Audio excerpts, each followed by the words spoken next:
Renaissance Hotel. 650 rooms. That's how crazy I was. What was the thinking there? And how did it play out?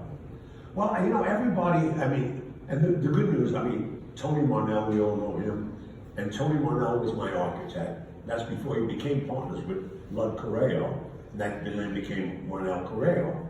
And nobody knows this story about Tony Marnell. I knew Tony Marnell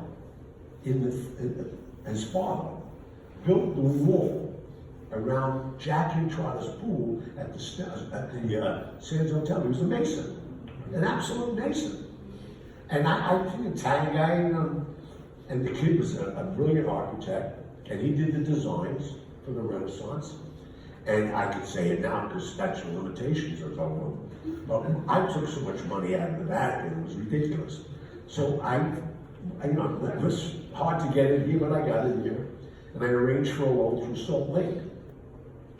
And a kid called Brad Pounds, whose family was very wealthy. And we dribbled it into him. He became my partner. And then Richard Tam, you probably all know Richard Tam, people who lived here forever. He owned Tam Drive. He created the dollar stores in California and came here, and he owned a lot of land. So the land that's on Harmon and Cole Lane in Flamingo, I took a 99-year lease on it. And then Jimmy Carter became president. And thank God he became president, because I'm going to tell you why. He knows why. Jimmy Carter became president. Construction money went to 19% interest. So Ernst & Young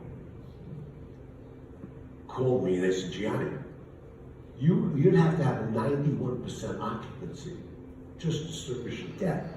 You should rethink this. But I was already trying to rethink how am I going to get out of this deal, because I'll tell you why. The feds just wiretapped Kansas City. And my good friend Ned Day, who was always trying to bury me, he put the transcript of the FBI of me talking to Corky Sabella, at all his major guys, and I borrowed $32 million from them in the team suspension. They were waiting for me to withdraw the first dollar. I would have been doing 12 years of Leavenworth. But I said, you know what? Again, I got a message from the Lord. I said, we got to pull the plug. I negotiated with Richard Tam. I said, Richard, give me a moratorium on the payments. I was paying $50,000 a month for the land, with an option to purchase it after 5 years at the fair market value.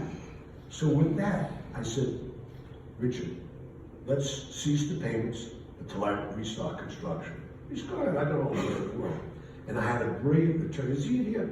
Jeff Silver in the room tonight? I think you might be at the hockey game. Oh, he's, oh yeah. All my friends are at the hockey game. Wait till they want to call me again. Anyway, so I said, Jeff, you draw up the lease, the extension of the lease, and the amendments to it. And he said, what date should I put in? I said, don't put a date in. I said, what are you talking about? I said, just don't put a date. I said, when I start construction, we'll start paying the $50,000. You see, he ain't gonna let that happen. I said, I know Richard Tam too well. He was always cheap. So he loved Jeffrey Silver. Jeffrey Silver just left the gaming commission at the time, and he was a very honorable guy. So he read it, and he signed the lease. That's why that land is still tied up over there. It can't go nowhere. Everybody said, why is that land still there? Hello.